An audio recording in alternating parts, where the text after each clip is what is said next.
ನಾವು ಪ್ರತಿದಿನ ಉಸಿರಾಡ್ತಾ ಇದ್ದೀವಿ, ಆದರೆ ನಮ್ಮನ್ನು ಬದುಕಿಸುತ್ತಿರೋ ಅತಿ ದೊಡ್ಡ ರಕ್ಷಣಾ ಕವಚ ಏನು ಗೊತ್ತಾ? ಭೂಮಿಯನ್ನು ಸುತ್ತುವರೆದಿರುವ ವಾಯುಮಂಡಲ ಇಲ್ದಿದ್ರೆ ಆಕಾಶನೇ ಇರ್ತಿರ್ಲಿಲ್ಲ, ಮಳೆಯೇ ಬೀಳ್ತಿರ್ಲಿಲ್ಲ, ಅದಕ್ಕೆ ನಮ್ಮ ಜೀವನನೇ ಇರ್ತಿರ್ಲಿಲ್ಲ. ಇವತ್ತಿನ ವಿಡಿಯೋದಲ್ಲಿ ನಾವು ಕಂಪ್ಲೀಟಾಗಿ ಅಟ್ಮಾಸ್ಫಿಯರ್ ಅಥವಾ ವಾಯುಮಂಡಲ ಅಂದ್ರೇನು ಅಂತ ತಿಳ್ಕೊಳ್ಳೋಣ. ವಿಡಿಯೋ ಸ್ಟಾರ್ಟ್ ಮಾಡೋಕ್ಕಿಂತ ಮುಂಚೆ ನಮ್ಮ ಲರ್ನಿಫೈ ಕನ್ನಡ ಚಾನಲ್ಗೆ ನಿಮ್ಮೆಲ್ಲರಿಗೂ ಸ್ವಾಗತ. ಫಸ್ಟು, ವಾಯುಮಂಡಲ ಅಂದರೆ ಏನು? ಭೂಮಿಯನ್ನು ಸುತ್ತುವರೆದಿರುವ ವಿವಿಧ ಅನಿಲ ರಾಶಿಗಳ ಸಮೂಹಕ್ಕೆ ನಾವು ವಾಯುಮಂಡಲ ಅಥವಾ ಅಟ್ಮಾಸ್ಫಿಯರ್ ಅಂತ ಕರಿತೀವಿ. ನಾವು ಕನ್ನಡದಲ್ಲಿ ವಾಯುಮಂಡಲ ಅಂತ ಕರಿತೀವಿ. ಹಾಗಾದರೆ ಅಟ್ಮಾಸ್ಫಿಯರ್ ಎಲ್ಲಿಂದ ಬಂತು? ಈ ಅಟ್ಮಾಸ್ಫಿಯರ್ ಇಂಗ್ಲಿಷ್ ಭಾಷೆಯಿಂದ ಬಂದಿದೆ. ಅಟ್ಮಾಸ್ ಮತ್ತು ಸ್ಪೈರಾ ಎಂಬ ಎರಡು ಶಬ್ದಗಳಿಂದ ರಚನೆಯಾಗಿದೆ. ಇಲ್ಲಿ ಅಟ್ಮಾಸ್ ಅಂದರೆ ನೀರಾವಿ ಮತ್ತು ಸ್ಪೈರಾ ಅಂದರೆ ಮಂಡಲ ಅಂತ ಅರ್ಥ. ವಾಯುಮಂಡಲವು ಬಣ್ಣರಹಿತ, ವಾಸನೆ ರಹಿತ, ರುಚಿರಹಿತ ಸ್ವಭಾವವುಳ್ಳದ್ದಾಗಿದೆ. ವಾಯುಮಂಡಲವು ಅನೇಕ ಅನಿಲಗಳ ಮಿಶ್ರಣವಾಗಿದೆ. ಈ ಅಟ್ಮಾಸ್ಫಿಯರಲ್ಲಿ ಇರುವ ಗ್ಯಾಸಸ್ ಯಾವುವು ಅಂದರೆ nitrogen, oxygen, argon, carbon dioxide, neon, helium, ozone ಇನ್ನು ಮುಂತಾದವು. ಇವುಗಳಲ್ಲಿ ಮೆಜಾರಿಟಿ ಆಗಿರೋದು ನೈಟ್ರೋಜನ್ನು, ಇದು 78% ಇದೆ. ಸೆಕೆಂಡ್ ಒನ್ನು ಆಕ್ಸಿಜನ್ನು, ಇದು 21% ಇದೆ. ನಾವು ಈ ಅಟ್ಮಾಸ್ಫಿಯರ್ನ ಐಟ್ ಮೇಲೆ 5 ಲೇಯರ್ಸ್ ಆಗಿ ಡಿವೈಡ್ ಮಾಡಿದ್ದೀವಿ. ಅದರಲ್ಲಿ ಫಸ್ಟ್ ಒನ್ನು ಟ್ರೋಪೋಸ್ಪಿಯರು, ಸೆಕೆಂಡು ಸ್ಟ್ರಾಟೋಸ್ಪಿಯರು, ಮೀಸೋಸ್ಪಿಯರು, ಅಯನೋಸ್ಪಿಯರು, ಎಕ್ಸೋಸ್ಪಿಯರು. ಇವಾಗ ನೋಡೋಣ ಟ್ರೋಪೋಸ್ಪಿಯರ್ ಅಂದ್ರೇನು. ಟ್ರೋಪೋಸ್ಪಿಯರ್ ಇದನ್ನು ನಾವು ಪರಿವರ್ತನಾ ಮಂಡಲ ಅಂತಲೂ ಕರಿತೀವಿ. ಈ ಪರಿವರ್ತನಾ ಮಂಡಲ ಸರಾಸರಿ ಎತ್ತರ ಹೈಟ್ ಎಷ್ಟಿದೆ ಅಂದರೆ 12 ಕಿಲೋಮೀಟರ್ ಇದೆ. ಈ ಮಂಡಲದಲ್ಲಿ ಸರಾಸರಿ ಉಷ್ಣಾಂಶ 20 ಡಿಗ್ರಿ ಟು 25 ಡಿಗ್ರಿ ಸೆಲ್ಸಿಯಸ್ ಇರುತ್ತೆ. ಈ ಒಂದು ಲೇಯರ್ನಲ್ಲಿ ಎತ್ತರಕ್ಕೆ ಹೋದಂತೆ ಉಷ್ಣಾಂಶ ಅಂದರೆ ಟೆಂಪರೇಚರು ಕಡಿಮೆ ಆಗ್ತಾ ಹೋಗುತ್ತೆ. ಪ್ರತಿ 1000 ಮೀಟರ್ಗೆ ಅಂದರೆ 1 ಕಿಲೋಮೀಟರ್ಗೆ ಮೇಲಕ್ಕೆ ಹೋದಂತೆ 6.5 ಡಿಗ್ರಿ ಸೆಲ್ಸಿಯಸ್ ಉಷ್ಣಾಂಶ ಅಂದರೆ ಟೆಂಪರೇಚರು ಕಡಿಮೆ ಆಗ್ತಾ ಹೋಗುತ್ತೆ. ನಮ್ಮ ಕ್ಲೈಮೇಟ್ಗೆ ಸಂಬಂಧಪಟ್ಟಂಥ ಮೋಡಗಳು ಅಂದರೆ ಕ್ಲೌಡ್ಸು, ಮಾರುತಗಳು, ರೈನು, ಗುಡುಗು, ಮಿಂಚು ಇವೆಲ್ಲ ಈ ಪರಿವರ್ತನಾ ಮಂಡಲಕ್ಕೆ ಮಾತ್ರ ಸೀಮಿತವಾಗಿವೆ. ಈ ಹವಾಮಾನದ ವಿದ್ಯಮಾನಗಳು ಪರಿವರ್ತನಾ ಮಂಡಲದಲ್ಲಿ ಮಾತ್ರ ಕಂಡುಬರುತ್ತವೆ. ಈ ಒಂದು ಲೇಯರ್ನಲ್ಲಿ ಗ್ಯಾಸಸ್ನ ಡೆನ್ಸಿಟಿ ಶೇಕಡ 75% ಅಷ್ಟಿರುತ್ತೆ. ಈ ಟ್ರೋಪೋಸ್ಪಿಯರ್ನ ಎಂಡ್ಗೆ ನಾವು ಪರಿವರ್ತನಾ ವಿರಾಮ ಅಥವಾ ಟ್ರೋಪೋಪಾಸ್ ಅಂತ ಕರಿತೀವಿ.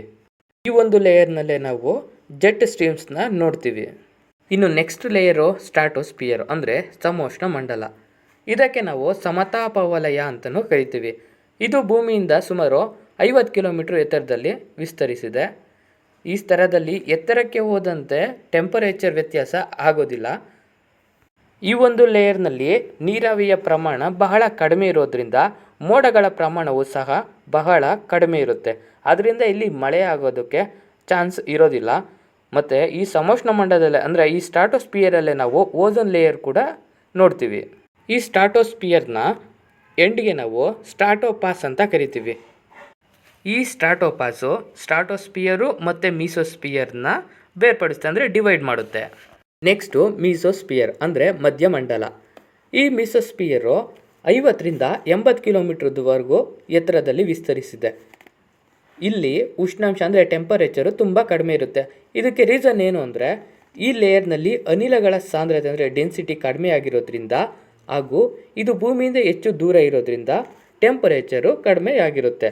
ಈ ಸ್ತರದಲ್ಲಿ ಅಂದರೆ ಈ ಒಂದು ಲೇಯರ್ನಲ್ಲಿ ಸರಾಸರಿ ಉಷ್ಣಾಂಶ ಎಷ್ಟಿದೆ ಅಂದರೆ 0 ಡಿಗ್ರಿ ಸೆಂಟಿಗ್ರೇಡ್ ಮತ್ತು ಈ ಸ್ತರದ 80 ಕಿಲೋಮೀಟರ್ ಎತ್ತರದಲ್ಲಿ -100 ಡಿಗ್ರಿ ಸೆಂಟಿಗ್ರೇಡ್ವರೆಗೂ ಉಷ್ಣಾಂಶ ಕಂಡುಬರುತ್ತೆ.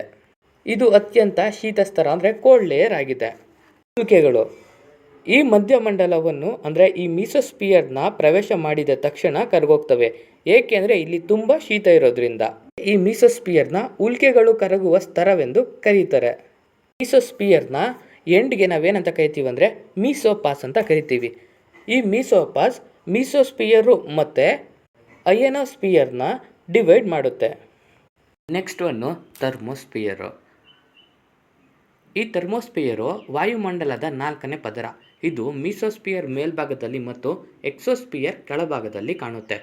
ಇನ್ನು ಇದರ ಎತ್ತರ ನೋಡಿದ್ರೆ ಸುಮಾರು 85 ಕಿಲೋಮೀಟ್ರಿಂದ 600 ಕಿಲೋಮೀಟ್ರ್ ಅಥವಾ ಅದಕ್ಕಿಂತ ಹೆಚ್ಚಿನವರೆಗೂ ಹರಡಿರುತ್ತದೆ. ಇನ್ನು ಟೆಂಪರೇಚರ್ ವಿಚಾರಕ್ಕೆ ಬಂದರೆ ಇಲ್ಲಿ ಟೆಂಪರೇಚರ್ ತುಂಬ ಹೆಚ್ಚು. ಕೆಲವೊಮ್ಮೆ 1500 ಡಿಗ್ರಿ ಸೆಲ್ಸಿಯಸ್ನಿಂದ 2500 ಡಿಗ್ರಿ ಸೆಲ್ಸಿಯಸ್ವರೆಗೂ ಏರಬಹುದು. ಆದರೆ ಗಾಳಿ ತುಂಬ ತೆಳುವಾಗಿರುವುದರಿಂದ ನಮಗೆ ಹೆಚ್ಚು ಹೀಟ್ ಫೀಲ್ ಆಗುವುದಿಲ್ಲ. ಮುಖ್ಯ ಲಕ್ಷಣಗಳು: ಅರೋರಾಸ್ ಕಾಣುವ ಪ್ರದೇಶ, ಅಯನೋಸ್ಫಿಯರ್ ಭಾಗ, ಕೆಲವು ಸ್ಯಾಟಲೈಟ್ಸ್ ಮತ್ತು ಇಂಟರ್ನ್ಯಾಷನಲ್ ಸ್ಪೇಸ್ ಸ್ಟೇಷನ್ ಇದೇ ಲೇಯರ್ನಲ್ಲಿ ಆರ್ಬಿಟ್ ಮಾಡುತ್ತವೆ. ಇನ್ನು ಗಾಳಿಯ ಸ್ಥಿತಿ: ಗಾಳಿ ತುಂಬ ತೆಳುವಾಗಿರುತ್ತೆ, ಆಕ್ಸಿಜನ್ ಮಾಲಿಕ್ಯೂಲ್ಸು ಕಡಿಮೆ. ಥರ್ಮೋಸ್ಫಿಯರ್ ಬಗ್ಗೆ ಒಂದು ಇಂಟ್ರೆಸ್ಟಿಂಗ್ ಫ್ಯಾಕ್ಟ್ ಏನು ಅಂದರೆ, ಭೂಮಿಯ ಅಟ್ಮಾಸ್ಫಿಯರ್ನಲ್ಲಿ ಅತ್ಯಂತ ಹೆಚ್ಚು ಟೆಂಪರೇಚರ್ ಇರುವ ಲೇಯರ್ ಇದೆ. ಆದರೆ ಇಲ್ಲಿ ಪಾರ್ಟಿಕಲ್ಸ್ ತುಂಬ ಕಡಿಮೆ ಇರುವುದರಿಂದ ಹೀಟ್ ಟ್ರಾನ್ಸ್ಫರ್ ಕಡಿಮೆ ಇರುತ್ತೆ. ಲಾಸ್ಟ್ ಒನ್ನು ಎಕ್ಸೋಸ್ಫಿಯರು ಅಥವಾ ಬಾಹ್ಯಮಂಡಲ. ವಾಯುಮಂಡಲದ ಅತ್ಯಂತ ಎತ್ತರವಾದ ಸ್ತರವೇ ಈ ಬಾಹ್ಯಮಂಡಲ. ಇದು ಸುಮಾರು 400 ಕಿಲೋಮೀಟರಿಂದ 1600 ಕಿಲೋಮೀಟರ್ ಎತ್ತರದವರೆಗೂ ವಿಸ್ತರಿಸಿದೆ. ಈ ಸ್ತರವನ್ನು 1959ರಲ್ಲಿ ವಾನ್ ಅಲೆನಾ ಎಂಬಾತನು ಕಂಡುಹಿಡಿದಾನೆ. ಆದ್ದರಿಂದ ಈ ಸ್ತರಕ್ಕೆ ನಾವು ವಾನ್ ಅಲೆನಾ ಸ್ತರವೆಂದು ಕರೀತಾರೆ. ಈ ಒಂದು ಎಕ್ಸೋಸ್ಫಿಯರಲ್ಲಿ ಅತ್ಯಂತ ಹಗುರವಾದ ಅನಿಲಗಳಾದ ಜಲಜನಕ ಅಂದರೆ ಹೈಡ್ರೋಜನ್ ಮತ್ತು ಹೀಲಿಯಂ ಅನಿಲಗಳಿದ್ದು ಇಲ್ಲಿ ಗಾಳಿ ಬಹಳ ವಿರಳವಾಗಿದೆ. ಈ ಒಂದು ಲೇಯರ್ನಲ್ಲಿ ಸಾಂದ್ರತೆ ಅಂದರೆ ಗ್ಯಾಸಸ್ನ ಡೆನ್ಸಿಟಿ 1% ಅಷ್ಟೇ. ಈ ಒಂದು ಲೇಯರ್ನಲ್ಲಿ ಗಾಳಿಯ ಒತ್ತಡ ಅಂದರೆ 1 ಮಿಲಿಬಾರ್ ಇರುತ್ತೆ ಅಷ್ಟೇ. ಈ ಒಂದು ಲೇಯರ್ನಲ್ಲಿ ಗರಿಷ್ಠ ಟೆಂಪರೇಚರ್ ಇರುತ್ತೆ. ಎಷ್ಟು ಅಂದರೆ 5568 ಡಿಗ್ರಿ ಸೆಂಟಿಗ್ರೇಡು. ಇದು ಗರಿಷ್ಠ ಉಷ್ಣಾಂಶ ಹೊಂದಿದ ಸ್ತರವಾಗಿದೆ. ಅಟ್ಮಾಸ್ಫಿಯರು.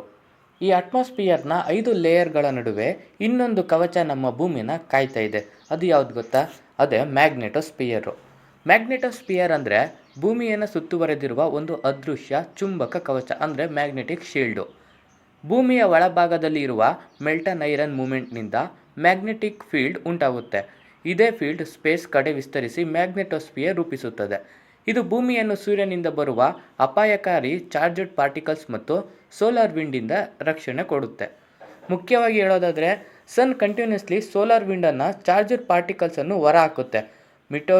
ಮ್ಯಾಗ್ನೆಟೋಸ್ಫಿಯರು ಆ ಪಾರ್ಟಿಕಲ್ಸನ್ನು ತಿರುಗಿಸಿ ಸ್ಪೇಸ್ ಕಡೆಗೆ ಕಳುಹಿಸುತ್ತದೆ.